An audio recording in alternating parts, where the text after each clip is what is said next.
Good morning, dear students. Hi, how are you all? So today we are starting with our lecture number 3 of chapter number 5, our history. ये chapter सबसे important chapter है book का, क्योंकि ये chapter तुम्हें आने वाले years में भी काम में आएगा, क्योंकि ये चैप्टर जहाँ पर आज ख़त्म होगा उसके बाद ही नेक्स्ट ईयर ये चैप्टर स्टार्ट होगा. ये चैप्टर अगर आपको समझ में नहीं आया तो आपको नेक्स्ट ईयर का चैप्टर्स समझ में नहीं आने वाले हैं. तो मैं आपको एक शॉर्ट रिवाइज करा देता हूँ कि हमने अपना हिस्ट्री के बारे में क्या पढ़ा था. हमने अपने हिस्ट्री के बारे में सबसे पहले ये पढ़ा कि हिस्ट्री को 3 पार्ट में डिवाइड किया जाता है. एक तो होता है एशियन पीरियड, मेडिवल पीरियड और मॉडर्न पीरियड. एशियन पीरियड मतलब जब बाहर से राजाओं के आने के पहले का पीरियड.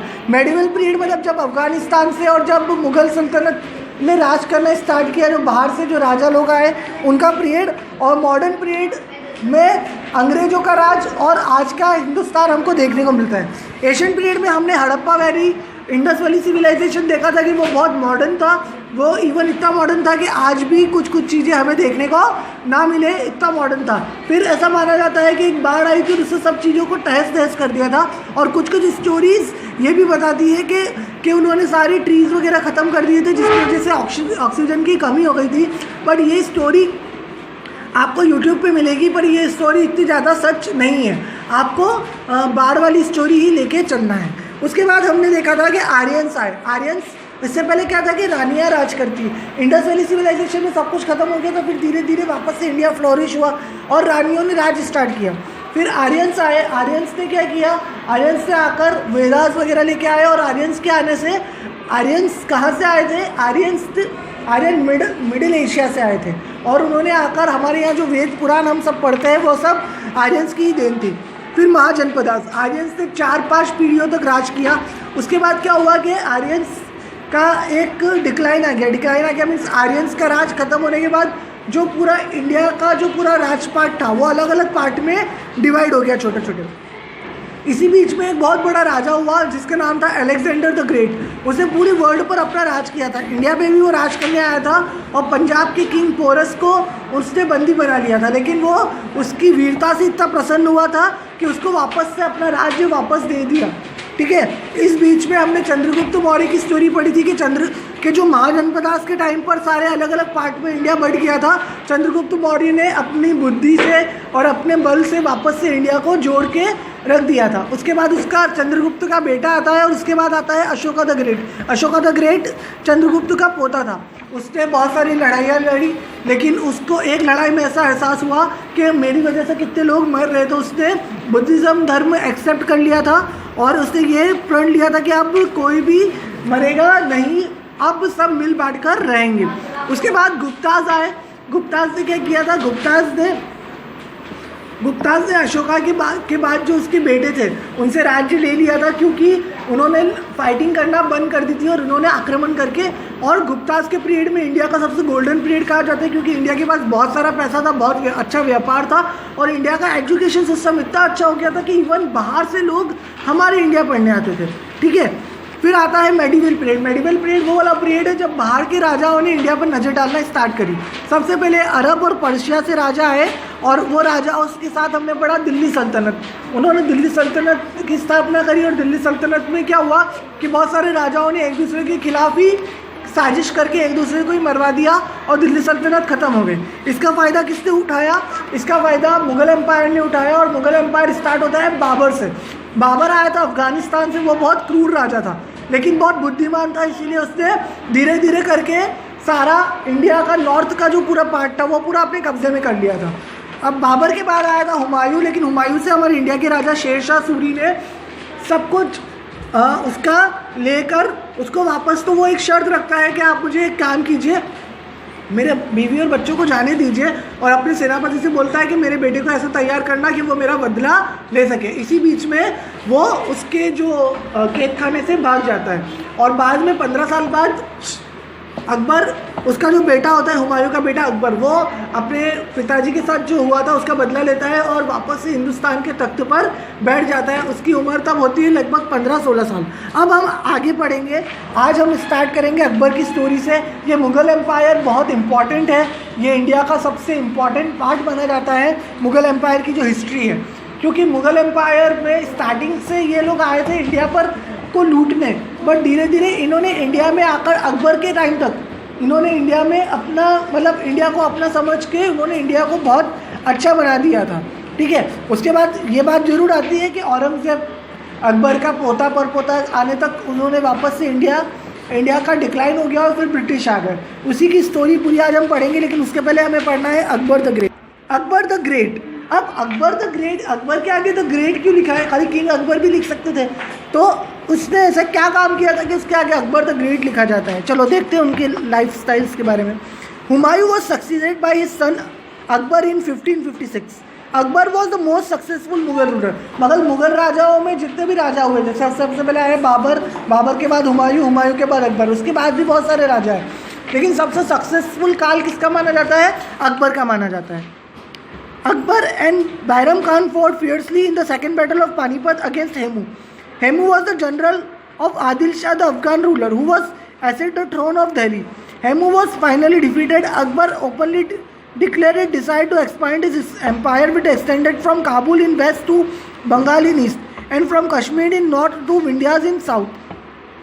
अकबर ने अपना जो साम्राज्य था वो कहाँ से वेस्ट में काबुल से लेकर यहाँ पर बंगाल तक एक्सपेंड किया, और कश्मीर से लेकर साउथ तक मतलब पूरा इंडिया कवर नहीं किया था, लेकिन इंडिया का जो ऊपर का जो पार्ट है ना, जो नॉर्थ का हम पार्ट पढ़ते हैं, नॉर्थन प्लेन्स का पार्ट और ये वाला जो पूरा पार्ट, तो वो पूरा पार्ट उसने अपने हाथ में ले लिया था। Akbar fought against the powerful Rajput in north India. Some Rajput chief accepted as their king, and Akbar treated them well. He gave them post in army and made them members of his court. He defeated the rulers of Malwa, Gondwana, Chittor, Ranthambore and Gujarat. उसने कैसे राज किया सब जगह? देखो, सबसे पहले तो उन्होंने शेरशाह सूरी को हराकर और उसके बाद बैटल ऑफ कहाँ पर हुई थी? पानीपत की एक बैटल हुई थी, बैटल ऑफ पानीपत. उसमें भी उसके राजा को हराकर बहुत सारा एरिया कब्जा कर लिया था. उसने क्या किया था यहाँ पर? तब इंडिया के नॉर्थ में किसका राज था? राजपूतों का राज था. उन्होंने धीरे धीरे क्या किया? राजपूतों को हराकर उस जगह पर अपना राज कायम किया. और एक स्टोरी इसमें नहीं लिखी हुई है, जो सबसे इम्पॉर्टेंट स्टोरी है, वो ऐसा माना जाता है कि अकबर ने क्या किया था कि एक राजपूत की लड़की से शादी करी थी जिसका नाम था जोधाबाई. जिसका क्या नाम था? जोधाबाई. ठीक है. उन्होंने शादी क्यों की थी? कि ताकि वो राजपूतों के क्या बन जाएंगे? जमाई बन जाएंगे. और जमाई साहब के साथ कोई लड़ाई को करता नहीं है, तो उन्होंने ये शादी राजपूतों के बीच में, क्योंकि बहुत सारे राजपूत ऐसे थे जिनको हराना मुश्किल था. ठीक है. क्योंकि बहुत सारे राजपूत ऐसे थे कि ये तो इंडिया के बाहर से आए हैं, हम इनको अपनी सत्ता क्यों दें, हम हमारे हिंदुस्तान को कुर्बान किसी बाहर वाले के हाथ के लिए नहीं होने देंगे. तो उन्होंने क्या किया? एक राजपूत बेटी से शादी की थी जिसका नाम था जोधाबाई. और हम लोग बहुत सारी स्टोरीज़ में जोधा अकबर की स्टोरीज सुनते हैं. अब मैंने आपको जैसे पिछले लेक्चर में बताया था कि अकबर बहुत क्रूर राजा था. ठीक है. अब जब अकबर की ये सारा आपकी बुक्स में नहीं लिखा हुआ है, ये सारी स्टोरीज़ हैं जो हम सुनते आते हैं. ऐसा माना जाता है कि अकबर बहुत क्रूर राजा था और अकबर का बस ऐसा था कि बस मैं कैसे भी करके पूरा हासिल कर लूँ. अब अकबर की जब शादी जोधाबाई से होती है ना, तो जोधाबाई एक ही शर्त रख के शादी करती है कि ठीक है, मैं तुमसे शादी करने को रेडी हूँ, बट मैं मेरा हिंदू धर्म फॉलो करूँगी, मैं तुम्हारा मुस्लिम धर्म नहीं मानूंगी. तो अकबर को तब ऐसा रहता है कि नहीं, मुझे तो ठीक है, मुझे क्या फ़र्क पड़ रहा है, मुझे तो मेन राजपूतों के बीच में अपनी जगह बनानी है और इनके भी सारे हिस्से अपने नाम करने हैं. तो उसने केवल उसी के लिए शादी की होती है. तो धीरे धीरे जब वो जोधाबाई के साथ शादी के बाद रहने लगता है ना, तो उसको ऐसा एहसास होता है कि धर्म के नाम पर चीज़ों को बांटना नहीं चाहिए. सब धर्म एक ही चीज़ बताते हैं, एक ही चीज़ समझाते हैं कि मिल बांट कर रहना चाहिए. उसको ये एहसास हुआ. उसके बाद क्या होता है? देखो, he give them post in army and made the members in court. He defeated rulers. वो मालवा, उन्होंने मालवा भी जीत दिया था. मालवा मतलब अपना मध्य प्रदेश का पार्ट. गोंडवाना, चित्तौड़, रणथंबोर और गुजरात का पार्ट भी अपने हिस्से में कर लिया था. He also defeated the ruler of Bihar और बंगाल. ये सारा जीतने के बाद उन्होंने बिहार और बंगाल को भी अपने हाथ में ले लिया था. Akbar fought the battle of Haldighati against Maharana Pratap, the ruler of Mewar. उन्होंने सारे राजाओं को हरा दिया था. बस उनसे एक राजा का हारना बहुत मुश्किल था. सारे राजा, राजपूत की बेटी जब जोधाबाई से उन्होंने शादी करी थी ना, तो बहुत सारे राजपूत क्या हो गए थे? इनके फेवर में भी हो गए थे. बहुत सारे राजपूत इनके फेवर में भी हो गए थे. लेकिन एक राजा था महाराणा प्रताप. वो कभी भी उनके फेवर में नहीं है, ठीक है। The ruler of Mewar in 90 Maharana Pratap fought bravely but defeated by Akbar and had to flee. He never agreed to go down before Akbar. उन्होंने क्या किया, अकबर ने महाराणा प्रताप से जब लड़ाई करी थी ना, तो उस लड़ाई में उसको हल्दी घाटी की बैटल बोलते हैं।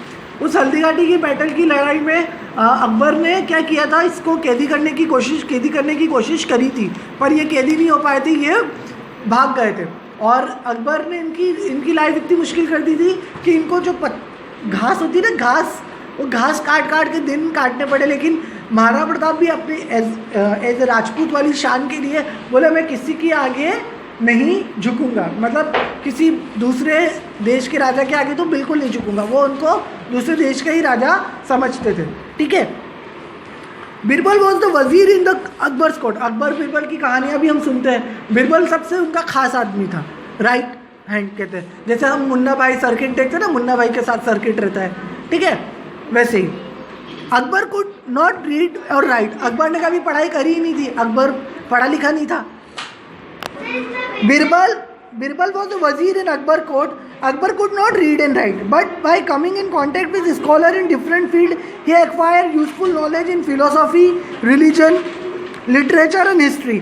देखो अकबर का सबसे खास आदमी था बिरबल, और अकबर पढ़ा लिखा नहीं था, लेकिन अकबर ने अपने दरबार में 9 रत्न रखे थे। 9 रत्न मतलब 9 जने ऐसे थे जो अलग अलग फील्ड में उनकी बहुत अच्छी नॉलेज थी।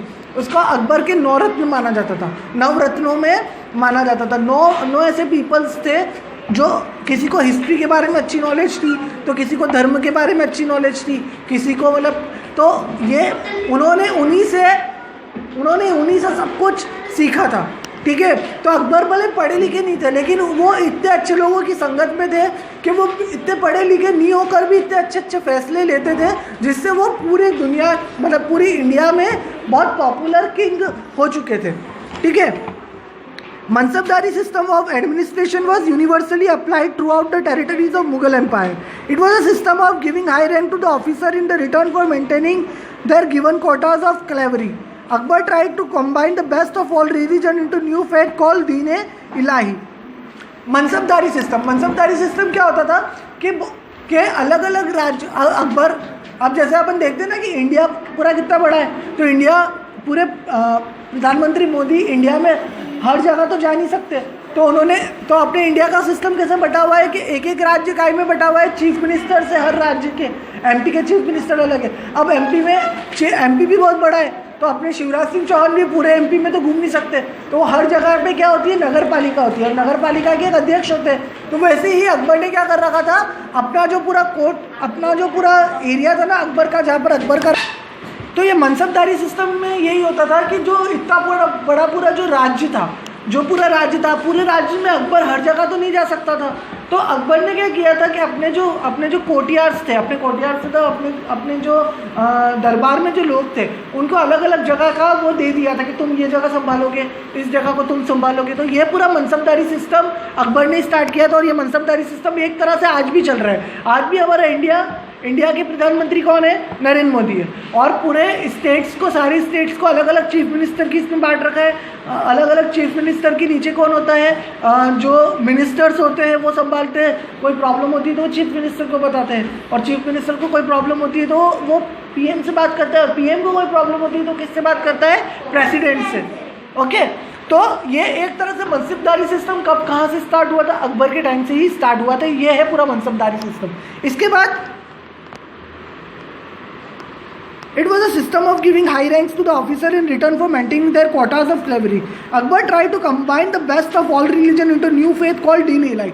हिंदू मुस्लिम सारे जो धर्म थे, उन्होंने अकबर ने क्या किया, अपना एक नया धर्म स्टार्ट किया। जिसका नाम क्या दिया गया, दीन-ए-इलाही। क्या नाम दिया गया, दीन-ए-इलाही। The idea of Akbar was, however, did not become popular and Deen-e-Ilahi was not accepted by many people. Many beautiful monument, पर ये अकबर का ये जो था दीन-ए-इलाही का कॉन्सेप्ट, वो इतना पॉपुलर नहीं हो पाया। अकबर का ये मानना था दीन-ए-इलाही में कि तुम लोग अपना हिंदू धर्म, अपना मुस्लिम धर्म जो मानते हो, या तुम तुम्हारा जो ये धर्म मानते हो, ये धर्म छोड़ दो, अपन एक नया धर्म बनाते हैं। उस धर्म में अपन सब एक साथ मिलजुल कर रहेंगे, कोई भी धर्म नहीं मानेगा। तो जब तक अकबर जिंदा था तो अकबर की बात तो सब मानते थे, तो अकबर की बात मानने के लिए बहुत सारे जनों ने दीन इलाही को एक्सेप्ट भी किया था, लेकिन एक तरह से बचपन से उनको उनके धर्म के अकॉर्डिंग सिखाया गया था, तो कोई भी अपना धर्म नहीं छोड़ता है, तो इसी वजह से ये इतना पॉपुलर नहीं हो पाया। लेकिन इस अकबर के दीन इलाही की वजह से लोगों में जो हिंदू मुस्लिम या क्रिश्चियन इनके बीच में जो भेदभाव था ना, वो भेदभाव अकबर ने पूरी तरह से ख़त्म कर दिया था। ठीक है, अकबर ने बहुत सारी अच्छी अच्छी चीज़ें भी बनवाई थी, जैसे कि many beautiful monuments such as Fatehpur Sikri was constructed by Akbar. आपको आगरा में फतेहपुर सिकरी देखने को मिलेगा, ताजमहल के आसपास है। ठीक है, वो भी अकबर ने बनवाया था। Akbar died in 1605 after a long and successful reign. He was succeeded by his son Salim, who became the ruler and acquired the title of Jahangir. उसका बेटा, अकबर का बेटा कौन हुआ था? सलीम हुआ था। सलीम को जहांगीर भी कहा जाता है। ठीक है, तो अभी तक अपन ने क्या पढ़ा? सबसे पहले कौन आया? बाबर। बाबर के बाद हुमायूं, हुमायूं के बाद अकबर, अकबर के बाद उसका बेटा आया जहांगीर। जहांगीर सन शाहजहां ascended the throne। फिर जहांगीर का बेटा कौन आया? शाहजहां आया। जहांगीर का बेटा कौन आया? शाहजहां आया, जिससे क्या बनवाया था? ताजमहल बनवाया था। किसकी याद में? उसकी वाइफ मुमताज महल के याद में बनवाया था उसने ताजमहल। तो शाहजहां ने अपनी वाइफ के लिए, मुमताज महल के लिए क्या बनाया था? ताजमहल बनाया था। ठीक है, तो अपन ताजमहल के बारे में तो जानते हैं। तो अभी आपको अकबर की स्टोरी पूरी बताई, उसके बाद जो जहांगीर की स्टोरी है वो आपको डिटेल में नहीं बताई है। ठीक है, उसके बाद शाहजहां की स्टोरी थी। ठीक है, he was a good ruler like the Akbar. He also wanted to expand his land. He built a Taj Mahal at Agra and many other monuments, including the Agra Fort. Shahjahan tried to conquer Kandahar in the north but failed to do so. देखो, north में जगह थी कंधार, जिसको अकबर ने बहुत करने की कोशिश करी थी अपने टाइम पर, फिर लेकिन वो हो नहीं पाया था। तो उसका जो पोता था, जहांगीर के बारे में तो आपको ज़्यादा स्टोरी बताई नहीं गई है, तो जो शाहजहां उनका जो पोता था ना, उसने उसको अपने कांधार को लेने की कोशिश करी थी, पर वो वापस से फेल हो गए थे उसको लेने में।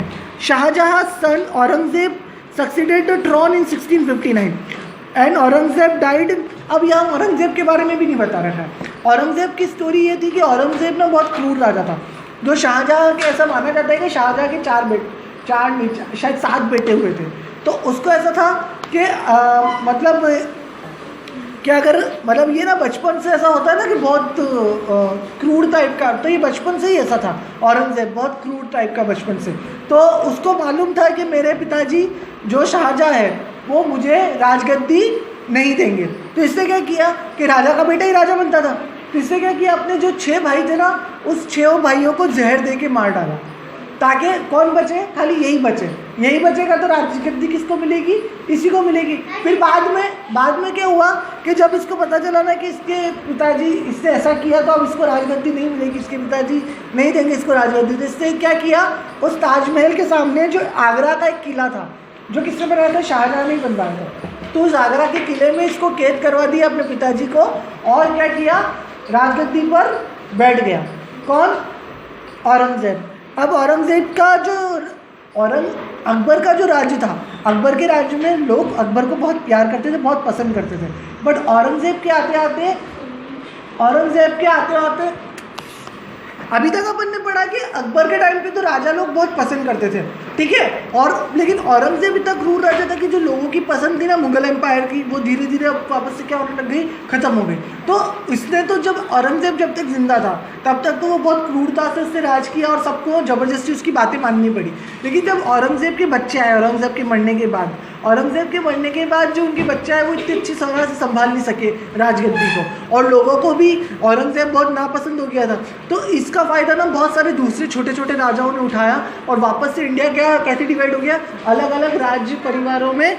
वापस से इंडिया क्या हुआ? बहुत अलग अलग राज परिवारों में वापस से डिवाइड हो गया। ठीक है, चलो सुनो आगे। After Aurangzeb's death in 1707, a series of weak rulers ascended the throne of Delhi. In 1806, Shah Alam's son Akbar Shah II ascended the throne of Mughal demonized empire of Mughals and ruled until 1873. His son Bahadur Shah Zafar was the last Mughal empire. मतलब Mughal empire तो चलता रहा था, लेकिन Mughal empire जैसे जितना बहुत बड़ा फैला हुआ था ना, वो धीरे धीरे क्या हो गया, अब छोटा छोटा सिकुड़ता गया। और जो लास्ट राजा बहादुर शाह जफ़र था, तो बहादुर शाह जफ़र के आते आते तो बिल्कुल मुग़ल एम्पायर बिल्कुल ख़त्म हो गया था, केवल 1-2 शहर उनके पास रहे। कहाँ नॉर्थ इंडिया का पूरा पार्ट अकबर ने अपने हाथ में कवर कर रखा था, और कहाँ अब 1-2 शहर ही उनके पास बचे थे।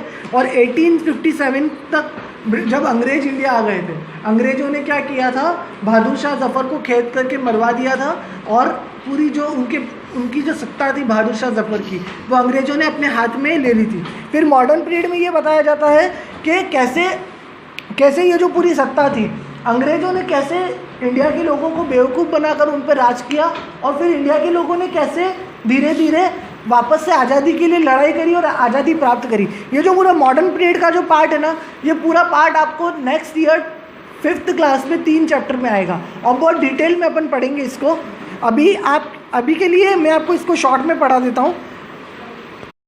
ये समझ लो कि ये जो पूरे 2-3 पैराग्राफ अब बच्चे हैं, ये पूरे 2-3 पैराग्राफ को अपन डिटेल में नेक्स्ट ईयर पढ़ेंगे। अभी मैं शॉर्ट में इसको समझा देता हूँ।